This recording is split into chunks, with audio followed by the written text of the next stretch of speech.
secara teknologi di desain grafis pun kan cara kita bekerja udah banyak yang beda juga. Mungkin GSM-nya udah waktunya diupdate juga tuh. Karena creativity, apalagi yang berhubungan dengan tadi pemahaman yang mendalam terhadap seni dan tradisi Indonesia dan budaya itu kayaknya tidak tergantikan. Kerjaan yang pakai hati itu mesti beda deh sama apa yang dikeluarkan sama AI. Regenerasi, mas.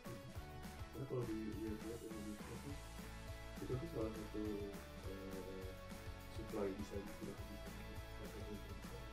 dunia.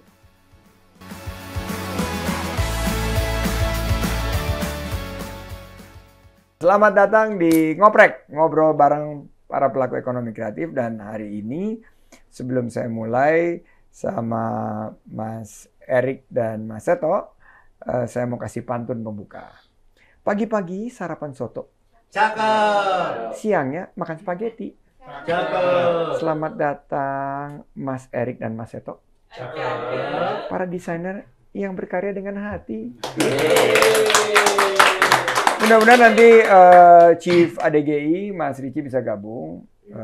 Tapi saya ingin terima kasih dulu atas kesediaan untuk menyediakan waktu di Ngoprek. Dan ini sebetulnya background-nya sudah sangat dikenal, tapi untuk para penonton kita mungkin bisa dijelaskan awalnya dari Mas Erik dan Mas Seto, the first love-nya ke dunia desain ini gimana? Stumble upon-nya, awalnya bisa jatuh cinta di dunia desain. Saya dulu ya. Halo, saya Erik. Sebenarnya first love, benar-benar first love itu ketika SMP sebenarnya. Saya lumayan musik lah, anak metal. Anak metal ya? Nggak kelihatan tuh, Cip. Tadi udah tua lah. Jadi dulu Gini rambut. Enggak, Dulu, enggak. Kan sekolah Katolik nggak boleh. Dulu sekolah Katolikku rambutnya harus segini. Aku tuh segini, iya Pak. Nggak boleh, kalau Serviang nggak bisa. Jadi ya sih, jadi sebenarnya emang karena suka musik keras itu gitu. Saya lihat albumnya tuh, album covernya tuh menarik ya gitu. Lebih dari ilustrasinya, gambarnya, sampai ke nama bandnya tuh selalu ada logonya lah gitu. Jadi secara nggak sadar sih sebenarnya sih, cuma saya suka musiknya SMA, pas kuliah tuh dan wah, Logo apa yang dulu paling stick dari band heavy metal? Metallica lah. Oh, Metallica. The best logo. The best logo ya itu. Jadi ya udah, jadi akhirnya Kalau aku tuh selalu inget tuh Rolling Stone ya logonya itu ya. ya, Sama Queen juga ini. Tapi Metallica benar. Metallica tuh memorable banget ya, logonya. itu udah inilah. Gambar terus tuh sampai di buku pelajaran, di gambar-gambar logo terus tuh. Gambar semua tuh Slayer, Anthrax dan lain-lainnya. Terus ya udah, jadi akhirnya fast forward ke kuliah kebetulan waktu itu di US. Pertama tuh ambil civil engineering dulu sih. Iya, karena sebenarnya mau ambil musik. Karena ya pikirnya ya karena sangat jatuh cinta sama musik kan. Cuma ya 2 tahun terbuang sia-sia. Akhirnya baru nyadar kayaknya Passionnya nggak di situ. Iya, ternyata passionnya emang musik. Cuma musik tuh memang sangat dekat sama desain kalau menurut saya, karena apa ya?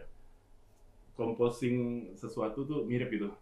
Secara proses ya, bikin lagu kan juga harus ada elemen-elemen yang harus dipakai sama dengan desain gitu. Akhirnya ya udah memutuskan untuk ambil desain di tahun 1997 kalau salah. Nah, kuliah desain itu jadi 2 tahun yang terbuang di civil engineering itu tuh bener-bener nggak sekolah sih. Bisa dibilang nggak sekolah sama sekali, nggak pernah sekolah gitu. Di kota kecil juga kan. Di mana tuh? Di Corvallis. Oh, di Oregon. Wah. Malah kota kecil nggak ada hiburan, bikin hiburan sendiri. Bikin hiburan sendiri di rumah. Jadi pas ketika kuliah di pindah ke SF San Francisco, itu bener-bener nggak bisa nunggu setiap pagi, harus mau bener-bener mau sekolah gitu, mau kuliah terus gitu, karena ya bener-bener seru gitu ya, seru kayak ternyata emang fall in love banget gitu sama dunia desain gitulah, desain grafis. Gitu. Kalau Mas Seto? Awal mulai itu sebenarnya SMA sih sebenarnya. SMA juga ya, sama ya. SMA. Tapi Dari musik juga? musik banget. Oh, musik juga ya, sama ya berarti. Musik banget gitu. Jadi kayak tahun 90-an tuh emang masih terbatas sih untuk belajar desain gitu, apalagi software desain tuh nggak ada gitu. Awalnya cuma dari majalah gitu, dari dulu masih suka juga musik keras juga sama kayak Mas Erik. Itu lebih ke punk dan skateboard gitu. Dulu majalah-majalah skateboard banyak gitu, kayak ada teman-teman di situ belajar kan banyak grafik artnya, kalau nggak ada logo-logo, ada layout gitu. Nah, wah keren ya gitu, kayak akhirnya coba benar-benar gambar dulu sendiri manual gitu, karena nggak ada komputer jadi emang harus semuanya serba manual. Akhirnya coba belajar sablon sendiri dari teman-teman di komplek gitu yang ngajarin sablon, cara gimana bikin layout majalah itu segala macam, yang akhirnya di sablon dijadiin merchandise, jadi apa, kebetulan banyak teman-teman yang punya band, jadi ya udah di situ akhirnya belajar sablon. Dan itu dari majalah akhirnya tertarik buat visual gitu, kayaknya visual tuh menarik, akhirnya coba gimana implementasinya juga gitu. Nah di situ sih belajar Mas pertama, akhirnya baru mulai belajar software di warnet lah gitu dulu ya, karena nggak ada, dulu belum punya komputer, jadi udah ke warnet belajar sendiri, cari referensi dari majalah-majalah. Biasanya sih ke rumah temen yang emang biasanya dia pulang dari luar negeri, dia punya majalah terus pinjem, lihat, kadang di fotokopi, dipelajarin lagi, dicontoh gitu-gitu. Itulah awal mulanya. Sekarang ini nggak ada di skrip, tapi saya mau nanya dan jawab jujur dan jawab cepat. Pernah nggak miloks di tempat umum? Di kamar. Oh, di kamar. Di kamar. Pernah aman berarti ya? Di kamar, cuma itu waktu itu ya di kamar sih. Ya, anarki, pentagram. Terus itu ke bawah sampai ke kuliah tuh, lagi di Oregon tuh. Apartemen juga saya pilotin. Kayak gitulah, mau rebel gitu ya mungkin ya, zaman dulu ya. Mas Seto nggak pernah gitu? Pernah juga. Kayak butuh ekspresi gitu. Ekspresi. Terus lihat tempat publik di kan zaman dulu itu di kota-kota besar ya, New York dulu malah ya sampai sekarang kalau kita lihat hampir di setiap corner itu ada aja. Dan menurut saya itu pasti graffiti itu ya nggak tersalurkan. Dan saya tuh baru ngeh dan menyesal banget itu waktu saya marahin anak saya. Dia gambar-gambar di lantai waktu dia umur 2 atau 3 tahun gitu, anak kedua saya. Waduh, saya marahin karena itu di hotel kan, saya takut harus ganti rugi gitu loh, karena dia gambarnya lumayan bagus untuk anak umur 3 tahun gitu. 20 tahun setelah itu ya dia lulus dari Parsons School of Illustration. Jadi walaupun sekarang dia fell out of love dari grafik, tapi awalnya seperti itu gitu, dan akhirnya dia masuk ke sekolah yang memang memfokuskan pada desain. Nah ini kalau Bro Erik sendiri yang paling memorable creation logo itu apa? Selain background. Hasilnya atau apa ini? Hasilnya yang paling membekas di hati. Wah, banyak. Yang membekas sebenarnya proyek pertama kali banget sih, waktu studio saya berdiri tahun 2005 kan berdirinya. Itu tuh logo Cork and Screw. Oh, yang sampai sekarang dipakai? Ya, pakai. Nggak pernah berubah soalnya deh. Nggak pernah berubah itu. Oh, itu Chief yang buat ya? Yes, itu lumayan. Itu bagus banget sih, aku bisa. Ya, itu lumayan memorable-nya karena apa ya? Kita melakukan sedikit twist ideas ya waktu itu ya, karena it's a wine lounge, it's a wine bar and restoran gitu. Cuma logonya nggak ada wine sama sekali gitu. Namanya Cork and Screw juga kan, samping yang berwarna wine, cuma ya itulah di sana kita lumayan dapat pencerahan, oh ternyata desain itu bisa dibelokin sejauh itu ya gitu. Itu lumayan memorable sekarang sih. Tolong ditampilin logo Cork and Screw di bawahnya. Itu lumayan, iya itulah.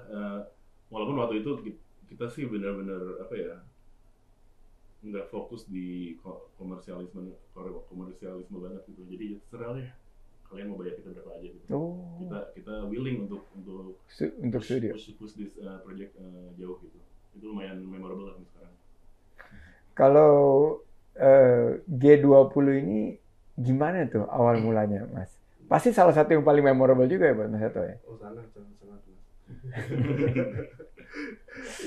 Gak kebayang juga ya bisa bikin logo selevel itu. Gitu. Super viral itu sih. Gak pernah mimpi pun gak gitu kayak bisa ngebikin logo itu gitu. Awal mulanya ya pastinya peranan dari Ardi waktu itu dan waktu itu bareng sama teman lu juga gitu bikin masuk kuratorial masuk kurasi untuk ngikutin pitching untuk logo ini dari 5 chapter di Ardi dari Bandung, Surabaya, Malang, Jogja akhirnya ngikutin dan ya akhirnya kebetulan aku yang kepilih untuk logo itu gitu. Tantangannya apa waktu ciptain logo G20? Tantangannya waktu yang pasti Mas. Karena biasa kan keburu-buru terus kan kita ya. Bandung Bondowoso style. Iya. Waktunya lumayan. Tantangannya pertama waktu karena itu waktunya cukup singkat ya kayak cuma seminggu atau 2 minggu gitu. Sama yang tantangannya yang lumayan berat adalah nemuin identitas yang mewakili Indonesia gitu ya. Indonesia itu dapat juga sih kearifan lokal Indonesianya dan gunungan itu kan ya yang memorable itu ya. Iya, tapi ya akhirnya kita merujuk ke situ gitu. Karena kalau kita ngomong Indonesia tuh terlalu kaya ya untuk mewakili dalam satu bentuk gitu Indonesia ini. Gitu. Waktu dapat inspirasi gunungan itu apa light bulb momennya? Itunya apa? Akhirnya balik ke konteksnya, ke tema besar G20 waktu itu. Recover together, recover stronger. Gitu. Dan kalau ditarik lagi, kayak itu relate juga ya sama filosofi dari gunungan gitu. Kayak gunungan itu represent bumi. Habis itu, kalau kita nonton wayang kan, itu penanda babak baru atau new chapter ya. Yeah. Kalau itu keluar gunungan. Jadi kayak ibaratnya itu pasca pandemi, kayak ini fase recovery setelah itu gitu. Jadi ini kayak new chapter lagi untuk dunia gitu. Yang bisa di dalamnya ada kaum itu represent kebulatan tekad kayak visi bersama negara-negara G20.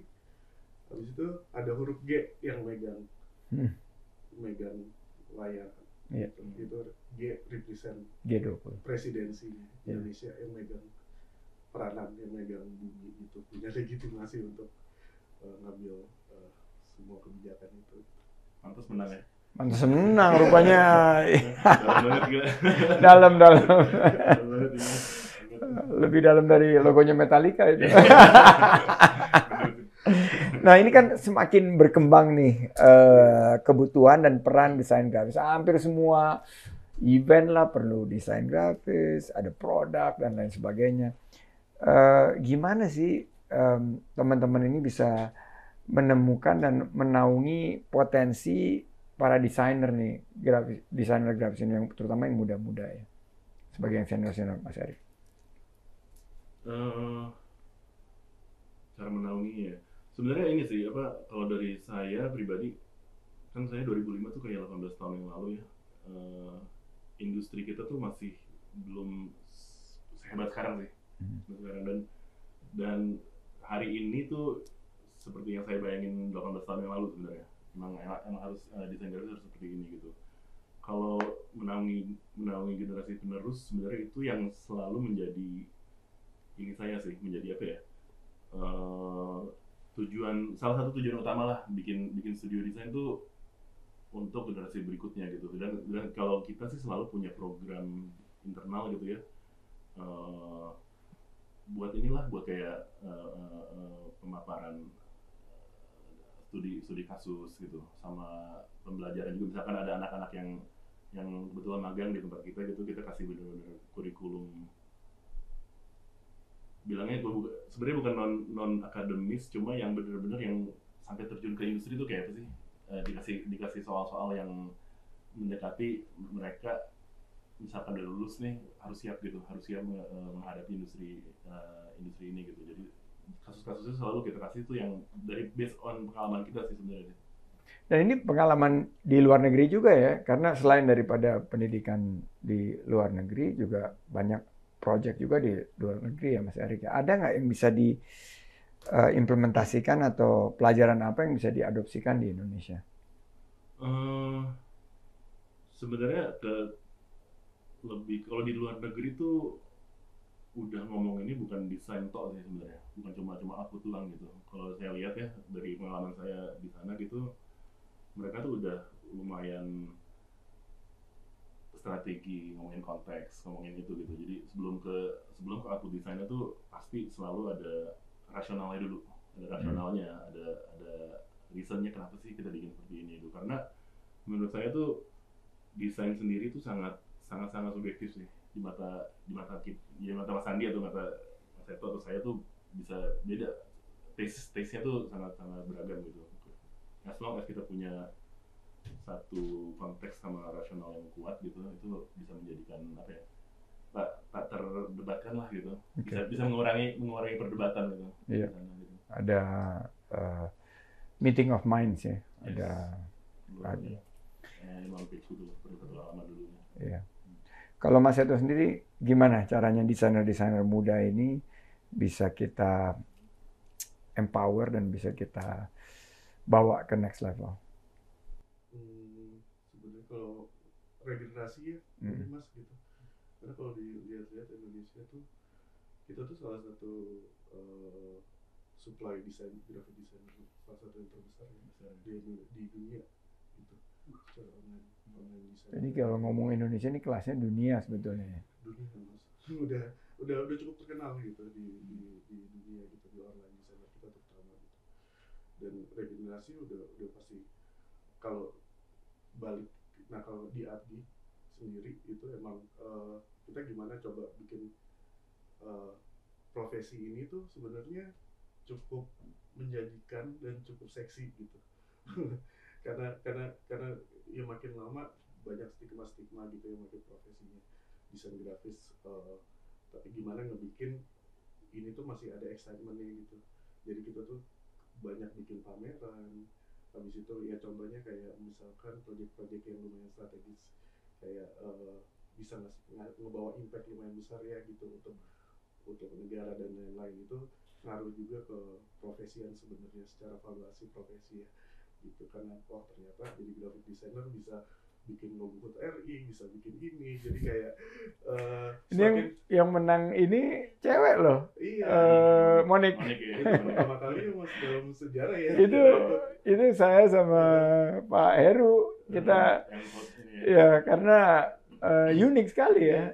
78 ini kan, 78. Iya. Nah itu salah satunya tuh yang menemukan minat-minat baru sih sebenarnya ya, Mas Menteri. Monik di luar juga sekolahnya ya. Monik UPH, bukan. UPH ya, dalam negeri ya. Oke. Jadi ini saya ada pertanyaan mungkin ke Mas Erik. Ini kan ada AI, ada teknologi AR, VR gitu. Tergantikan nggak sih ini profesi ini dengan teknologi? Ini menarik nih. Menurut saya sih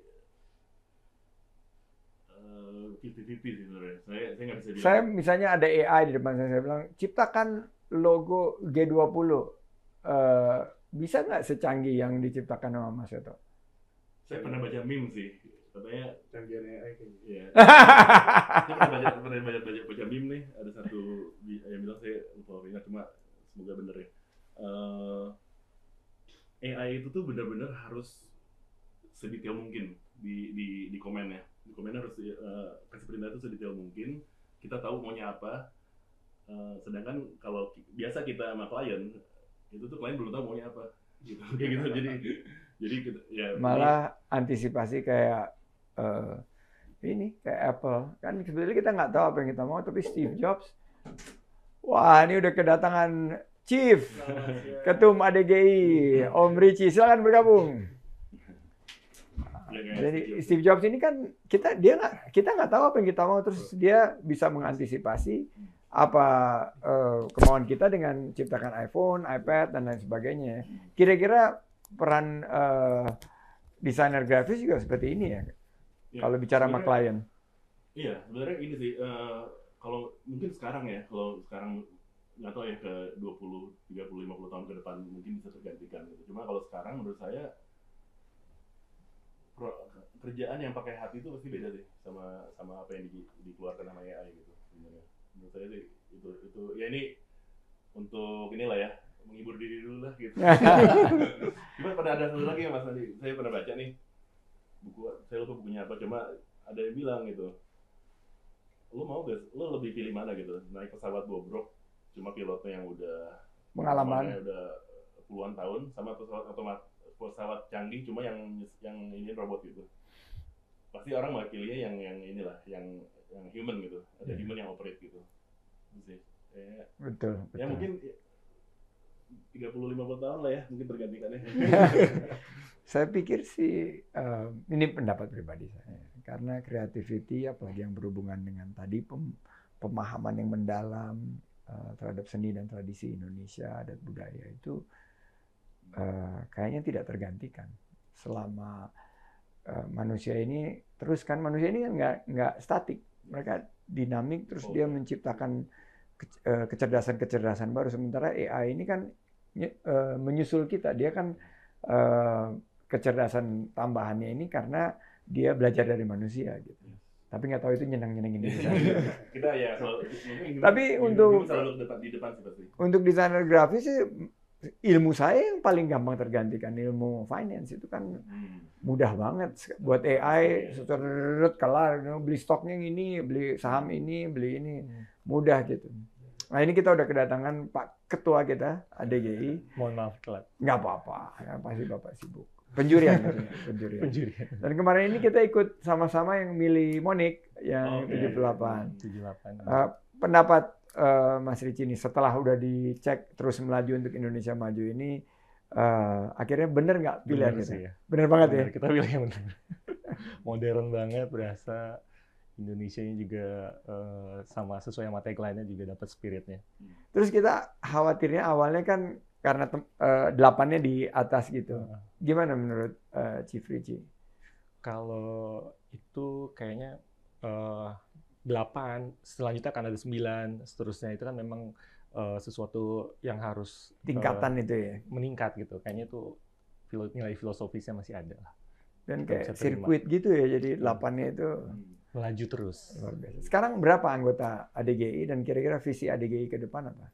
ADI sekarang sekitar 2000-an membernya, tersebar di seluruh Indonesia. Di obrolan kita terakhir kan akan buka Makassar dan Medan. Makassar sudah ada ketuanya yang akan diumumkan. Medan masih dalam penjajakan. Insya Allah akan ada 7 chapter. Dan visinya sih tetap ya, visi utamanya bikin industri ekosistem desain grafis ini sehat dan merata. Yang merata nih daerah mulai terangkat sama membentuk identitas visual Indonesia yang kuat secara berarti kan itu selain ada industri ada budaya juga yang mau kita bangun. Mas Eto, gimana caranya nyiapin monik-monik yang sekarang kita temui ini untuk bersaing di kancah global?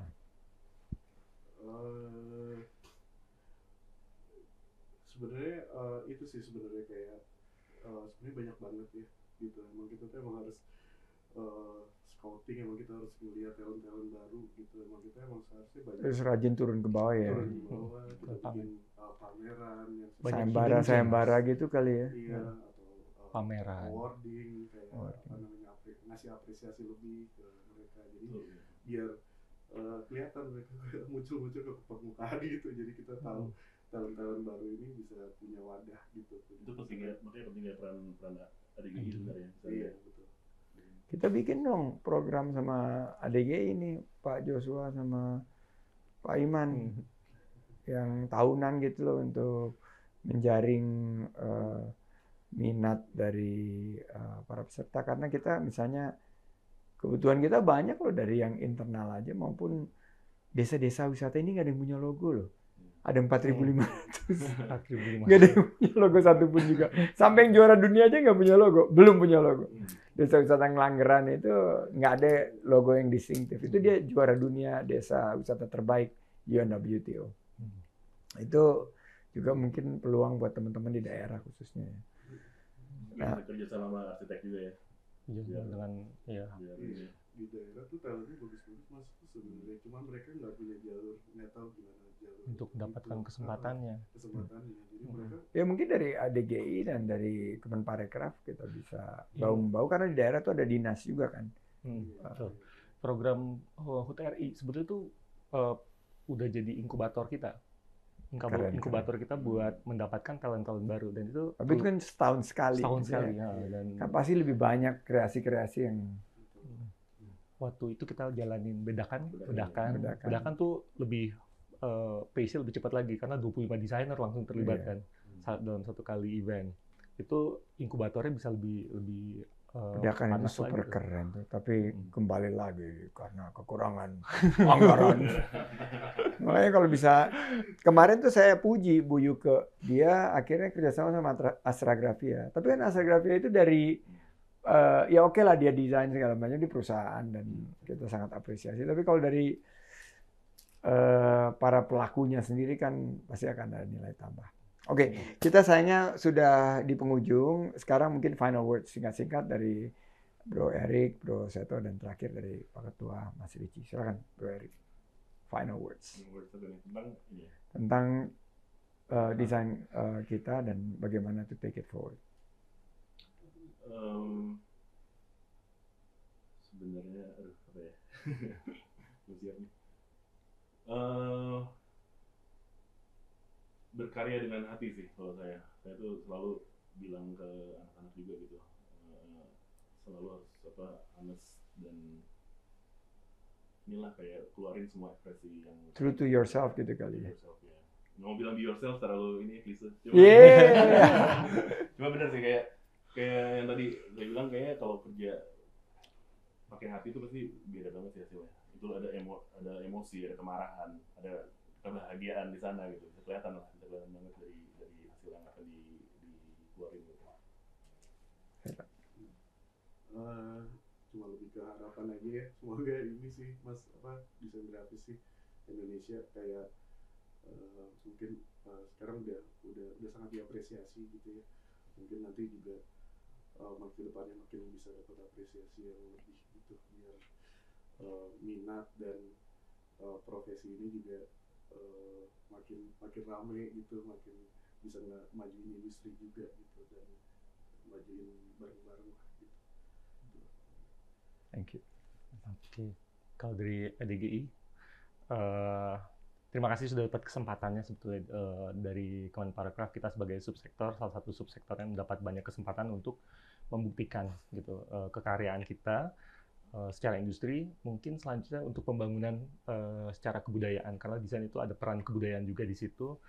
Berharap mungkin kita ke depannya bisa membangun desain tourism mungkin dengan ADGI kerjasama, di mana akhirnya dua pilar itu, industri dan budaya di dalam dunia desain bisa lebih kuat lagi. Itu Pak Sandi. Ini nggak ada di skrip nih, tapi kepikiran tadi. Kita punya logo Wonderful Indonesia. Dan ada banyak ide untuk revitalize. Karena ini dari 2008, 2009 ya. Sebuah creative agency dari luar negeri waktu itu yang bikin, dan lumayan mahal. Saya dikasih tahu. Tapi bukan saya waktu itu. Tapi kan kira-kira sudah saatnya di touch up dan di ini nggak sih, Bro Erik?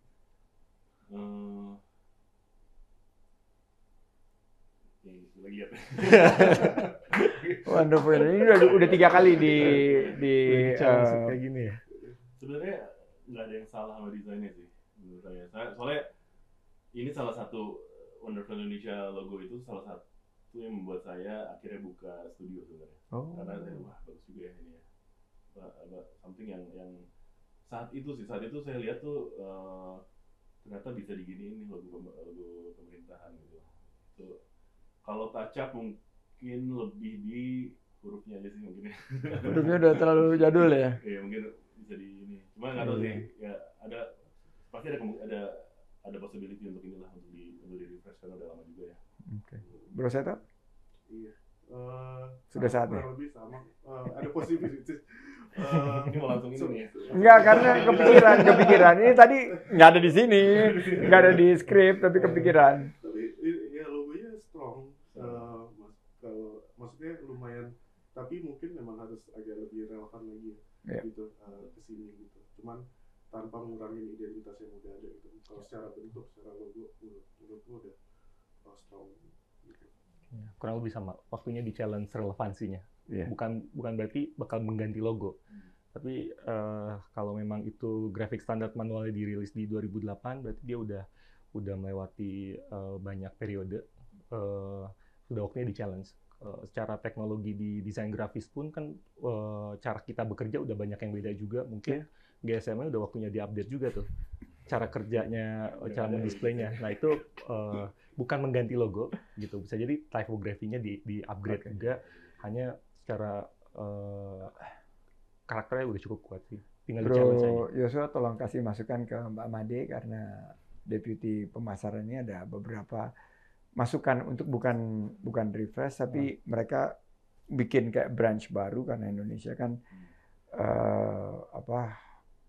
it's so much more than wonderful gitu loh. Jadi ada mungkin dari sisi wellness, dari sisi pengalaman tentang sustainability dan lain sebagainya. Ini nanti mudah-mudahan bisa masukan dari teman-teman hari ini di Good Vibes Only ini bisa menjadi pemikiran bagi teman-teman di pemasaran. Oke, kita ucapkan terima kasih kepada top talent dari ADGI dan desainer grafis Indonesia. Saya akhiri dengan pantun penutup. Nonton bioskop bareng sang mantan. Cakep. Bioskop penuh, kebagian duduk di depan. Cakep. Inovasi kreativitas menjadi jembatan yang menggetarkan. Cakep. Bersama Ekraf, tumbuhkan peluang dan harapan. Terima kasih dan sampai jumpa di episode Ngoprek selanjutnya.